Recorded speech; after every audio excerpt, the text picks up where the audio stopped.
वास्तव में दुख है। अरे वो तो शाश्वत सुख के धाम है भगवान, पर बताया कि सुख तो वही है। सुख तो एक अंतःकरण की वृत्ति का नाम है। जब तक व्यक्ति पकड़े रहेगा तब तक सुख हो ही नहीं सकता है। त्यागात शांति, जब मन से हृदय से उस आसक्ति का त्याग करेगा तभी सुख होगा, नहीं तो सुख नहीं हो सकता।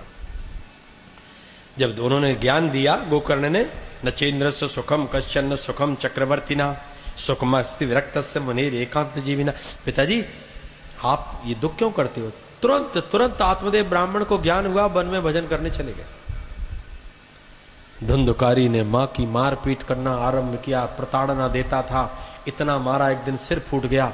रोते रोते वो कुएं में गिर करके मर गई। गोकर्ण तीर्थ यात्रार्थम, गोकर्ण जी तीर्थ यात्रा को निकल गए।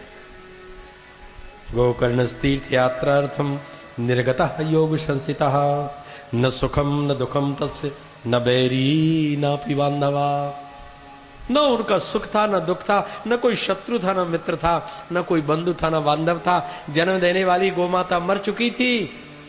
चलो तीर्थों का भ्रमण करेंगे। गया जी में गए। गया तीर्थ में बिना पिंडदान दिए पुत्र अपने माता पिता के ऋण से उर्ण नहीं होता। शास्त्र कहते हैं जीवने वचनादरात मरणे भूरि भोजनात् गयायाम पिंडदानात् चित्रिभी पुत्र से पुत्रता। पुत्र सार्थक कब होगा नाम? जीते जी माता पिता को दुखी न करे, कभी उनका सम्मान करे। मरणे भूरि भोजनात्, जब मृत्यु हो जावे तो जितनी शक्ति सामर्थ्य उसके अनुसार अंत्येष्टि कर्म भूरि भोजन, जितना अधिक भोजन करा सके करावे, वही उसके साथ जाने वाला है। ऐसी सभाओं से कोई लाभ नहीं होता, ऐसे निर्णयों से कोई लाभ नहीं होता। तो मृत्यु भोज बंद किए जाए, अमुक कार्य जो धर्म के कार्य हैं वो बंद किए जाए, मदिरा बंद की जाए, मांस बंद किया जाए, धूम्रपान बंद किया जाए, ऐसी बातें नहीं निश्चित की गई। शास्त्र कहता है मरने भूरि भोजनात्। ये बात निश्चित है, जितनी जितनी सामर्थ्य है वो उतना करो। सामर्थ्य से अधिक करना भी दोष है। थोड़े व्यक्ति को, सामान्य व्यक्ति को 10-15 ब्राह्मणों के भोजन कराना बड़ी बात है, ये उसके लिए भूरि भोजन हुआ। आपने 15,000 का कराया तो आपके लिए 15,000 उतने बड़े हैं। पहला जीते जी उनके वचन का पालन उनको सुख, दूसरा मरने पर भूरि भोजन, अंत्येष्टि क्रिया विधिवत, और तीसरा है गयायाम पिंडदानाच्च, गया में जाकर पिंडदान करे। त्रिभी पुत्र से पुत्रता, तब वह पुत्र कहलाने का अधिकारी है। गोकर्ण जी गया जी गए, अपनी जन्म देने वाली माता गो माता भी शांत हो गई, उसका पिंडदान किया। धर्म के पिता थे आत्मदेव ब्राह्मण, उनका भी, और वो धर्म की माता थी, उसने पालन पोषण में भोजन बना के दिया था, वो धुंधली का भी पिंडदान किया। इनकी तो दुर्मरण हुआ है, बेचारी कुएं में गिर करके मरी, और वो धुंधकारी भी मर चुका है, उसका भी पिंड करके लौट के अपनी जन्मभूमि पर आए। सारे ग्राम के लोग दौड़े, अरे गोकर्ण जी, अपनी ही तो यहां जन्मभूमि है इनकी। सायंकाल स्नान किया, संध्या की, 3 घंटे भजन करते रहे। रात्रि का 1 पहर जाने पर गांव के नर नारी बैठे थे, महापुरुष मनीषी, ये भगवान की दैवी संपत्ति के, भजन की संपत्ति के बड़े धनी हैं, इनसे कुछ पाओ। तो उन्होंने दूसरे पहर तक सत्संग की वार्ता सुनाई, भगवान की भक्ति का उपदेश दिया। मध्य रात्रि हुई, मृगचर्म बिछाया, हाथ का तकिया लगाया और भगवान का स्मरण करते हुए सो गए। वो तो भक्त थे। गौ माता के उदर में रह करके गौ माता का गाय का दूध, दही, घी, गोबर, गोमूत्र पान करने वाला, पंचगव्य पीने वाला, यत्तु गस्तिगतम पापम देहे तिष्ठति माप के प्राशनात पंचगव्य सिद्धात्तग्नि निवेदनम। ये गाय का गोबर, गोमूत्र, दूध, दही, घी का पान करने वाला भी कोटि कोटि जन्मों के पापों से मुक्त होकर शुद्ध बुद्धि वाला हो जाता है। फिर गोकर्ण जी तो गोमाता के पेट उदर से निकल के आए थे, उनकी चित्तवृत्ति कितनी पवित्र रही होगी। सोए हैं, बड़े जोर से आवाज आई। अरे भाई ये क्या हुआ? बात्या रूप धरो नित्यम धावंद दशोंदरम। वो धुंधिकारी आ गया, देखा उसके लिए। अरे भाई ये तो क्वचित इंद्र क्वचित अग्नि, कभी इंद्र बन जावे, कभी अग्नि बन जावे, कभी भैंसा बन जावे, कभी मेढ़ा बन जावे। अच्छा ये दुर्गति को प्राप्त हुआ कोई जीव है। थोड़ा सा जल लिया हाथ में, मंत्र पड़ा और धुंधकारी के ऊपर जैसे ही जल का छींटा पड़ा तुरंत वो बोलने लगा। बोलने की शक्ति नहीं। जो दूषित कर्म करके मर जाते, ऐसे पापाचार करने वालों को नरक में भी स्थान नहीं मिलता। जाओ प्रेत बनकर घूमो। जितनी भूख हमको लगती इससे करोड़ गुना भूख लगती है, लेकिन गले में छिद्र नहीं होता, न जल पी सकता न भोजन कर सकता। तब वो मनुष्यों के अंदर प्रवेश करके कभी भोजन करता है, कभी पानी पीता है। हा खाता हुआ सारी दिशाओं में घूमता है, उसको क्षण मात्र को भी शांति प्राप्त नहीं होती। शक्रनवेशा सकृधस्ति सकृच महिषोभत सकृदिंद्रा सकृ पुनश्च पुरुषोभत। पुरुष रूप में सामने खड़ा। कौन हो भाई तुम? अहम भ्राता त्वदीयो हम धुंधुकारी इति नामता। मैं तुम्हारा भाई हूं धुंधुकारी। और ये कहा नारायण नारायण नारायण। तुम प्रेत हो गए? कहा भैया बहुत बड़ा प्रेत हुआ हूं मैं। अहम भ्राता त्वदीयोस्मि धुंधुकारी इति नामता स्वकीये नेवे दोषेन ब्रह्मत्वम नाशितम मया। अपने पाप कर्मों से मैंने अपना विनाश कर लिया। भैया मुझे बचाओ। कर्मणो नास्ति संख्यामि महाज्ञानी विवर्तिनः लोकानां हिंसका सोहम स्त्रीवृदुःखेन मारितः। तुम्हारी मृत्यु कैसे हुई? मैंने 5 वेश्याओं को अपनी पत्नी बना लिया था। एक बार राजा के कोष में मैंने आक्रमण करके प्रवेश करके चोरी से सारा धन खींच लिया। बहुत बहुत मूल्यवान धन ला कर दिया। अब तो कभी कुछ नहीं मांगोगी? अरे वेश्या कभी किसी की हितैषणी हो सकती? कदापि नहीं। रात्रि में सोते समय मैं तो सो रहा था, उन वेश्याओं ने विचार किया राजकोष से इसने धन हरण किया है, पकड़ जाएगा तो कुछ दिन हम भी मारी जाएंगी। रात्रि में रस्सी में मेरे गले में बांध करके गड्ढा खोद कर डालकर ऊपर से जलते हुए अंगारे पटक कर बंद कर दिया। इस तरह मेरी मृत्यु वेश्याओं के द्वारा हुई। भैया मुझे बचाओ, मैं बड़े कष्ट में हूं। अहम भ्राता त्वदीयोस्मि। मैं तुम्हारा भाई हूं, भाई के नाते कृपा करो। सताम सप्तपदम मैत्रम। सत्पुरुष तो थोड़ी देर के लिए भी किसी के संसर्ग में आए उनके भी कल्याण की कामना करते हैं। अच्छा जाओ, मैं तुम्हारे कल्याण की कामना करता हूं, लेकिन मुझे एक बात का आश्चर्य है। मैंने तुम्हारा गया में श्राद्ध किया है, बड़े विधान से किया है। त्वदर्थम तु गया पिंडो मया दत्तो विधानता। बड़े विधान से मैंने पिंडदान किया।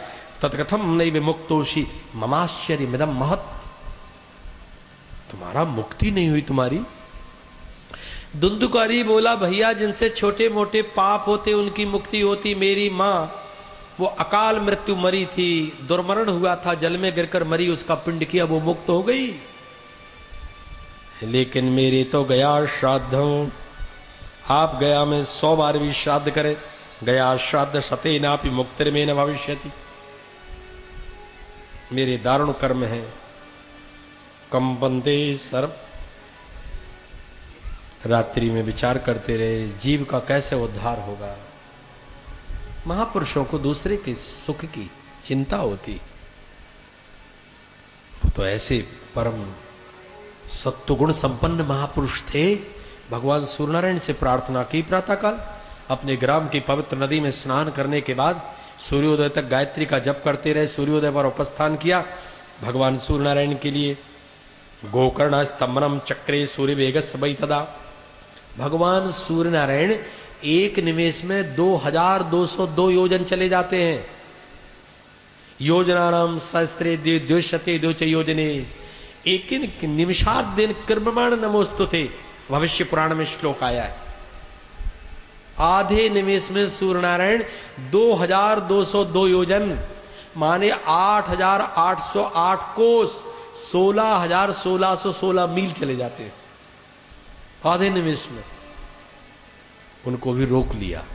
रुकिए भगवान, कृपा करिए। ततः सर्वे सूर्यवाक्यम तन्मुक्तौ स्थापितम परम गोकर्ण स्तंभनम चक्रे सूर्यवेगस्य वै तदा तुभ्यम नमो जगत साक्षण ब्रूहि में मुक्ति हेतुकम। हे भगवान भवन भास्कर सूर्यनारायण, आप मुक्ति के मार्ग बताने वाले हैं। तच्छ्रुत्वा दूरता सूर्य स्फुट मित्यवभाषतो। सूर्य भगवान ने कह दिया, श्रीमद् भागवतान मुक्ति सप्ताह वाचनम कुरु। गोकर्ण जी जाओ, सप्ताह वाचन 7 दिन भागवत की कथा सुनाओ। इति सूर्य वच सर्वैर धर्म रूपम तो विश्रुतम। ये सुन करके गोकर्ण जी ने कथा सुनाई। वो आकर के बांस में 7 गांठ का बांस था, उसमें आकर प्रवेश कर गया। पहले दिन की कथा हुई, तुरंत उसकी पहली ग्रंथि फट गई। दूसरे दिन में दूसरी, तीसरे दिन में तीसरी। कथा चलती गई, ग्रंथि फट गई। एवं शब्द निश्चय सप्त ग्रंथि विभेदनम कृत्वा 12 स्कंदास त्रिगुणात् प्रेतताम जाओ। दिव्य विमान में बैठकर चला गया। ग्रामवासी नर नारियों को पुनः द्वितीय आवृत्ति में गोकर्ण जी ने श्रीमद् भागवत की कथा सुनाई। सभी के सभी ग्रामवासी अयोध्यावासिना पूर्वम यथा रामेण संगता तथा कृष्णेन ते नीता गोलोकम योगी दुर्लभम। योगियों को दुर्लभ जो लोक है, उस लोक में गोकर्ण जी अपने सारे ग्रामवासी नर नारियों को विमानों में बिठा करके ले गए। कैसे ले गए? अयोध्या वासिना पूर्वम यथा रामेण संगता। जैसे त्रेता में राम जी अपने साथ विमान में बैठकर प्रजा सहित रघुवंश माणी और किमी गवने निज धाम, उसी प्रकार विमान में अपनी सारे ग्रामवासियों को लेकर चले गए। 2 ही व्यक्ति साथ में ले जा सकते हैं, ध्यान से सुनना। या तो नारायण ले जा सकते हैं राम जी, या गो माता के उदर से जन्म लेने वाला, गो सेवा करने वाला गो सेवक ले जा सकता है। दूसरा कोई उद्धार का साधन नहीं बना सकता है। गाय उद्धार का हेतु है। एक गोदान करने वाला नरक में बैतरणी क्षण में पार कर जाता है। गाय की सेवा करने वाले की कभी दुर्गति किसी काल में नहीं होती। परलोक में गो सेवा वाले की कभी दुर्गति नहीं होती। वेद भगवान कह रहे हैं, माता ऋग्वेद, माता रुद्राणाम दुहिता वसूनाम स्वसादित्यानाम अमृतस्य नाभि। ये गाय रुद्रों की माता है, 12 सूर्यों की बहन है, सुसादित्याना अमृतस्य नाभि। और इस गाय की जो सेवा करता है वो अमर लोकों में वास करता है। कभी उसको जन्म मरण का चक्कर होता ही नहीं। मागाम नागाम अभीष्ट। वेद भगवान ने कहा कभी गाय को कष्ट मत दो, गाय तो तुमको संसार से पार करने के लिए आई है। जो मरने के पश्चात पार कर देती वो जीते जी पार क्यों नहीं करेगी? प्रकारांतर से गोकर्ण जी ने गोमाता की कुक्षी से जन्म लेकर के सभी के उद्धार का हेतु बनाया। सूत जी महाराज से शौनकादि ऋषियों ने महात्मा सुना। भगवान इस कथा की विधि क्या है? देवज्ञम तो समाहुय मुहूर्तम प्रच्यत्नता वैसे दिनानाम नियमो नास्ति। भागवत की कथा का कोई मुहूर्त नहीं, सारे दिनों में सारी ऋतुओं में कभी भी सुनो, पर फिर भी थोड़ा मुहूर्त का निर्णय हो। बहुत अच्छा है, आज पुनर्वसु नक्षत्र है, कल पुष्य नक्षत्र है, रवि पुष्य।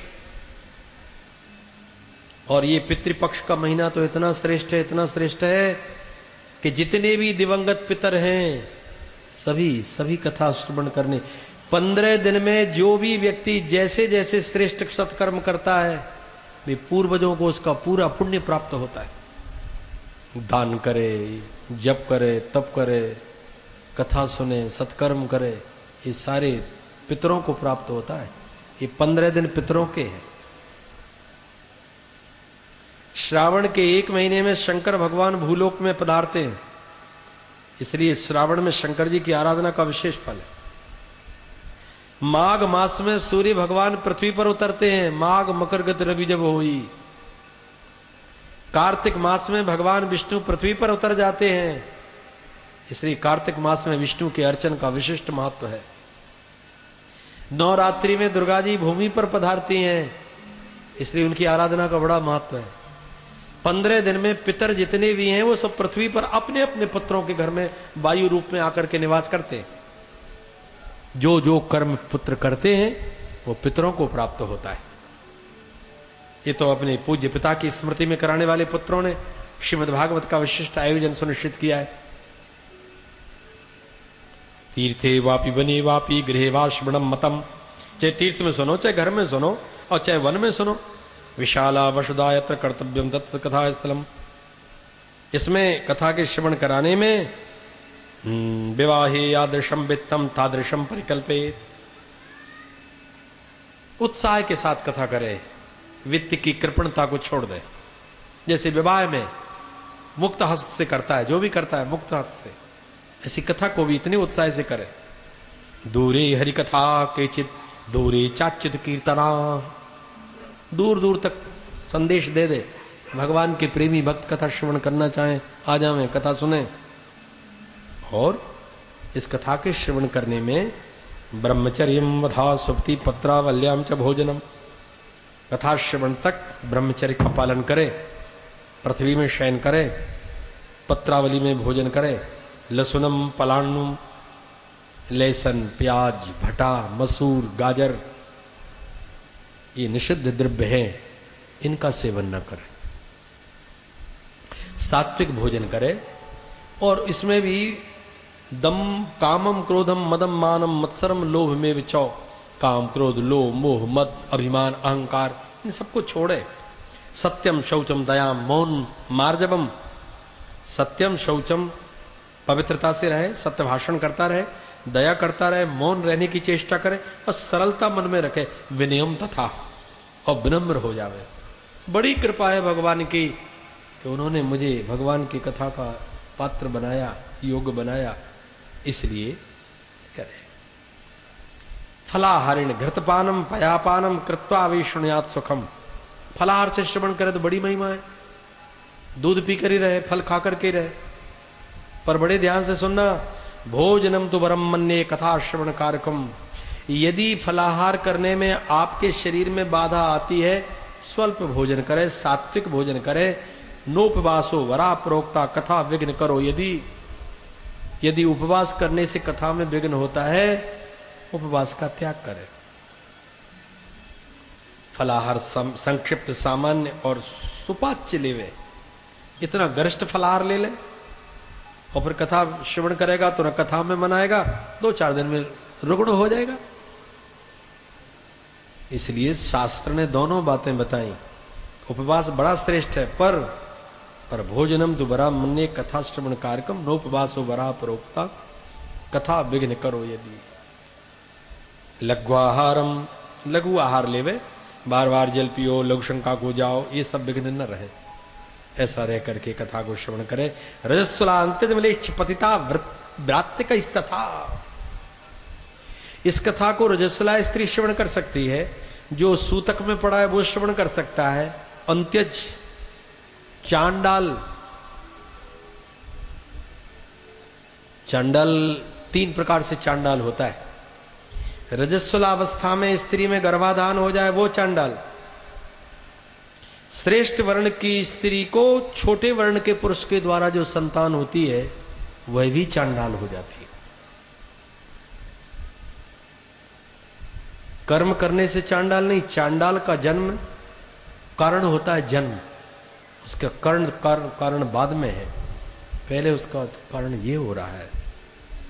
ऐसा व्यक्ति भी यदि इस कथा को श्रवण करे, व्रात्य का तथा, और व्रात्य का तात्पर्य है कि ब्राह्मण को 6-7 वर्ष की अवस्था में यज्ञोपवीत संस्कार होना चाहिए, क्षत्रिय का 10 वर्ष में होना चाहिए, और वैश्य के बालक का 12 वर्ष की अवस्था में यज्ञोपवीत संस्कार होना चाहिए। यदि ये संस्कार नहीं होते वो व्रात्य हो जाता है, पतित। ऐसे व्रात्य के संस्कार करने वाले को, कराने वालों को पाप लगता है। ये धर्मशास्त्र की बातें हैं। कि जब आप धर्मशास्त्र श्रवण करेंगे तो इनका बोध होगा। किसी कॉन्वेंट में थोड़ी पढ़ाई जाएगी ये बात कि कौन अंत्यज है, कौन चांडाल है, व्रात्य कौन है, हम कैसे पतित हो रहे हैं, कैसे हमारे उद्धार का मार्ग मिलेगा। ये तो शास्त्रों की शरण में जाने से पता लगता है कि हमारे जीवन का वास्तविक स्वरूप कैसे होगा। द्विजद्वेदवैद्या कथाव्रती। हाँ, पर जिन पापियों की वेद में, शास्त्र में, धर्म में, परमात्मा में निष्ठा नहीं, ऐसे पापियों को कथा नहीं सुनवाना चाहिए। उदारमानसम तद्वदेवम, उदारमानसम तदेवम कुर्यात् कथाव्रती। दरिद्रस क्षयी रोगी निर्भाग्य पाप कर्मवान। जिनसे पाप हो गया है, जिनका भाग्यहीन है, जो दरिद्री हैं, ऐसे व्यक्तियों को भी भगवान की कथा श्रवण करने से बड़े पुण्य की प्राप्ति होती है। भगवान की इस पवित्र कथा का बड़ी पावनता के साथ श्रवण करे, ऐसा करने वाला व्यक्ति भगवत धाम का अधिकारी होता है। सच्चिदानंद भगवान की हो रहा है।